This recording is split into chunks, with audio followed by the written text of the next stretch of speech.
Relación. En los 40 y 50 un movimiento emergió conocido como el objetivismo, que, aunque parezca exageración, estipulaba que la única fundación para la filosofía moral correcta era el egoísmo y la codicia. De hecho, desde ese entonces, la frase "la codicia es buena", dentro de la película Wall Street, y frases similares se han fusionado en un movimiento intelectual cuyo objetivo es defender los intereses de la clase plutocrática y las corporaciones multimillonarias. El movimiento, conocido como libertarianismo, fue subsumido e incorporado en el pensamiento común y políticas internacionales o económicas con el surgimiento del neoconservatismo.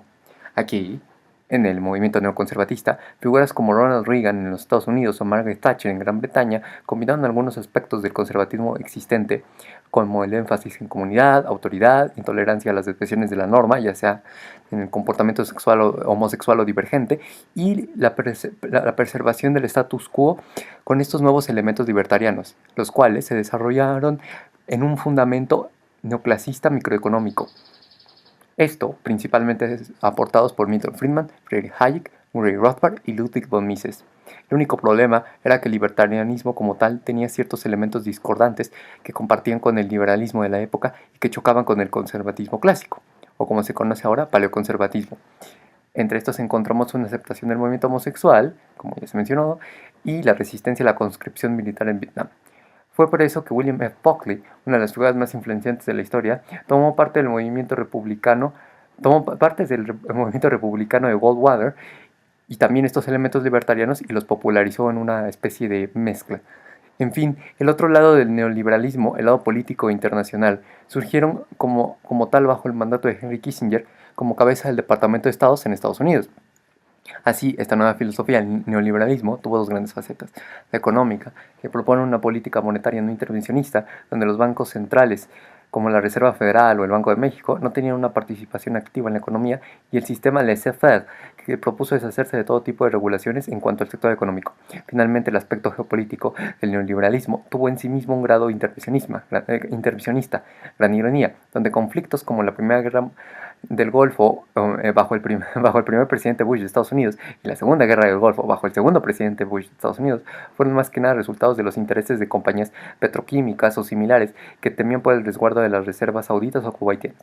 Esta época se caracterizó por no solo este nuevo enorme grado de guerras proxy intervencionistas en medio del conflicto soviético, sino también del estancamiento de la clase media en términos de sus salarios y forma de vida, que antes había prosperado bajo sistemas como Bretton Woods de importaciones y exportaciones. Ahora, con sus reemplazos del WTC, OTC otros varios tratados multinacionales nuevos que bajaron sustantivamente las tarifas, aranceles y otras barreras para la importación y exportación. Mencionemos el Telecam como un gran ejemplo de México.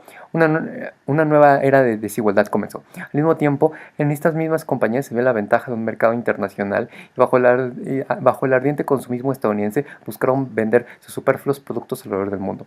Nuevos monopolios y monopsonios fueron creados, los cuales tuvieron el poder de traer estas ideas, productos foráneos a tierras desconocidas a través de los mismos productos y servicios que traían con ellos.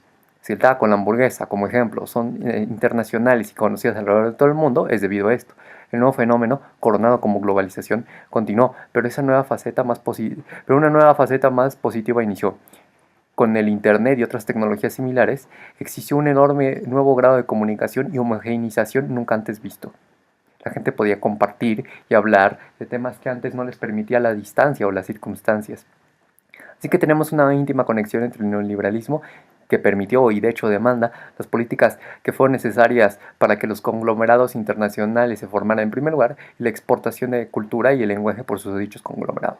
Otras facetas, como la mencionada influencia del Internet, el uso del inglés o las ciencias, no tuvieron tanto que ver con el neoliberalismo, pero sí tuvieron un empuje debido a esto. Por ejemplo, si en japonés se escriben las ecuaciones matemáticas de la misma manera que nosotros las escribimos, o sea, usando letras del alfabeto romano, esto es debido a que el Occidente fue el principal centro intelectual del mundo por siglos y por lo tanto su influencia es marcada.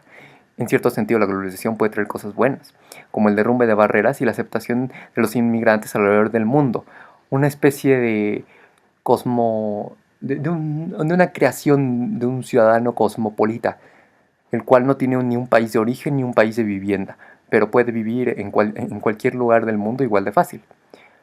Lamentablemente, incluso estos aspectos terminan provocando hostilidad dentro de los países que reciben estos nuevos inmigrantes, tal como la crisis de refugiados en Alemania bajo Angela Merkel. Se tiene que decir que si un nuevo proteccionista fascístico, que es muy paralelo a las ideologías de Franco en España, Mussolini en Italia, se debe o resulta como una contrarreacción a la globalización y el neoliberalismo. Por ejemplo, los nuevos movimientos de derecha alterna estipularon una ridícula conexión entre el comunismo y el capitalismo bajo conspiraciones sionistas. Aparentemente creen que los judíos quieren arruinar el mundo. Este nuevo antisemitismo y odio por la gente diferente revela los aspectos de nuestra sociedad más oscuros, que surgieron debido a tensiones reales, como el desempleo y la destrucción de negocios locales bajo el neoliberalismo y la globalización. Tal corporativismo expansionista, por ejemplo Walmart, deja mucho que desear entre la clase media y el descontento se vuelve un odio xenofóbico de proporciones dañinas si no se controla. Lo único bueno que se puede decir de esta alianza preocupante entre la globalización y el neoliberalismo es que tal vez futuras generaciones aprendan a valorar más las protecciones que antes existían contra intereses empresariales. Ideas de derecha que fueron en su época tan populares como el debilitamiento o la destrucción de sindicatos y las uniones, o la desregulación ambientalista, probablemente se desvanezcan en el futuro.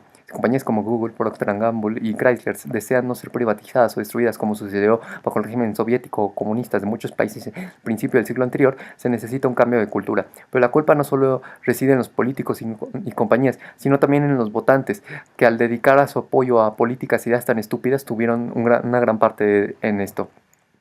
En mi vida he visto el surgimiento de las redes sociales y el inglés como lenguaje imperativo como ejemplos de globalización. México se ha integrado más y más a la economía de Estados Unidos, desde el gobierno de Miguel de la Madrid y Ernesto Zedillo, volviéndose dependiente.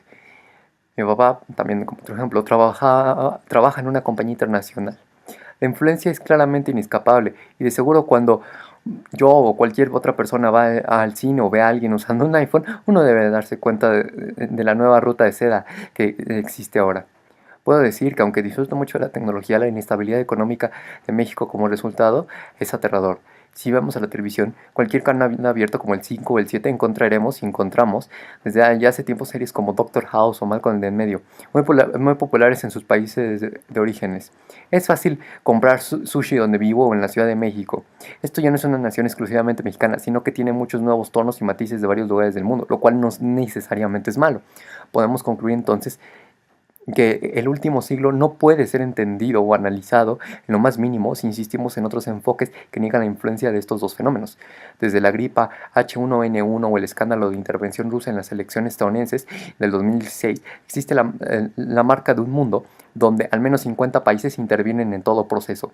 Además, vemos cambios sociales correspondientes. Si le preguntásemos a un japonés qué es un mariachi, probablemente te podría contestar: ya no se puede regresar a como era antes, pero últimamente cómo terminamos es un camino abierto. Al ver la historia del mundo, hemos visto que, como se dice, vivimos bajo la influencia de un filósofo economista muerto. El movimiento comunista de Rusia, por ejemplo, fue iniciado por Karl Marx ya en el siglo XIX. La Revolución Francesa del siglo XVIII, bajo la iluminación de Rousseau, Locke, Leibniz, etc. Vemos un mundo donde las ideas tienen peso, tanto peso que a veces provocan guerras y cuestan vidas. Es por eso que el estudio de estas ideas y la formulación de teorías y modelos económicos donde todos seamos beneficiados igualmente es muy importante, la prioridad de la academia hoy en día.